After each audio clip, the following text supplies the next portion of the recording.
ঈশ্বরচন্দ্र विद्यासागरनि field सारा थामथिबुरि date anniversary थैमानि सालनो पालायखा बतलानि टीआरटीसी बिस्कंग AIDS जुनि फासिंतै संसाजागो पान्दावो भारत हानि कताल छिजारि मुंदनाय ঈশ্বরচন্দ্र विद्यासागरनि थैमानि सालनो मांफ्लेबो खुम्बगि बरामनि बिसिंतै पालायखा एआईडीएस जुनि जत आतंक आज 29 जुलाई भारतवर्षेर नवजागरণের পথিকৃৎ প্রাণপুরুষ এবং আধুনিক শিক্ষার প্রচলন ধর্মনিরপেক্ষ বৈজ্ঞানিক গণতান্ত্রিক শিক্ষার যে চিন্তা উনি করেছিলেন মহান মানুষ ঈশ্বরচন্দ্র বিদ্যাসাগরের 134তম প্রয়াণ দিবস আমরা সারা দেশব্যাপী যথাযোগ্য মর্যাদার সহিত এআইডিএসও ছাত্র সংগঠন এআইডিআইও যুব সংগঠন এআইএমএসএস যৌথভাবে সারা দেশব্যাপী এই দিনটি পালন করছি।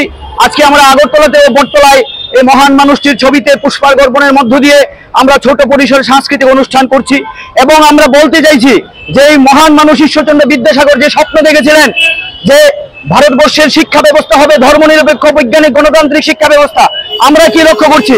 আপনারা জানেন 2020 সালে আমাদের ভারতবর্ষে এই আজকের দিনে 29 জুলাই 2020 জাতীয় শিক্ষানীতি 2020 চালু করেছে এনইপি ন্যাশনাল এডুকেশন পলিসি।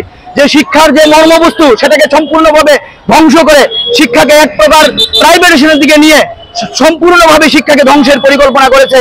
আজকে আমরা তার বিরুদ্ধে আওয়াজ তুলছি যে ভারতবর্ষের শিক্ষা ব্যবস্থাকে বাঁচাতে হলে আজকে ঈশ্বরচন্দ্র বিদ্যাসাগরের যে স্বপ্ন সেই স্বপ্নকে পাথেয় করে ছাত্র যুব সমাজকে আন্দোলন করা দরকার।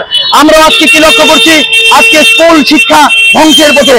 আপনারা জানেন রাজ্যে 500-র উপরে স্কুল বন্ধ করে দিচ্ছে, তাহলে গরিব ঘরের ছেলেমেয়েরা তাদের শিক্ষা ব্যবস্থা কি হবে?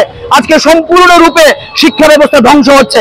অথচ বিদ্যাসাগর মশাই চেয়েছিলেন যে ভারতবর্ষের শিক্ষা ব্যবস্থা সকলের জন্য সমানভাবে হোক, কিন্তু আজকে আমরা লক্ষ্য করছি যে সমস্ত রূপে শিক্ষার যে একের পর এক শিক্ষারূপে আক্রমণ নামিয়ে আনছে এই সমস্ত রাজনৈতিক দল এবং সরকারগুলো। এআইডিএসও ছাত্র সংগঠন সারা দেশব্যাপী জাতীয় শিক্ষানীতি 2020-কে বাতিল করার জন্য সমস্ত স্কুলে শিক্ষক নিয়োগ এই যে বিদ্যাজ্যোতি প্রকল্পকে বাতিল করার জন্য আমাদের আন্দোলন চলছে রাজ্যব্যাপী।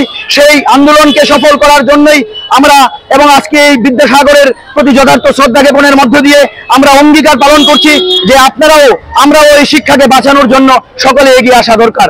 আমি রামপ্রসাদ আচার্য, রাজ্য সম্পাদক এআইডিএসও, তার পাশাপাশি সমস্ত ছাত্র অভিভাবকদের কাছে আমরা আবেদন রাখবো আজকের দিনে বিদ্যাসাগরের ছবিতে ফুল দিয়ে শ্রদ্ধা নিবেদন করুন, বিদ্যাসাগর সম্পর্কে সকলের কাছে নিয়ে যান, এই আশা আকাঙ্ক্ষা রেখেই আপনার সামনে আমার এই বক্তব্য।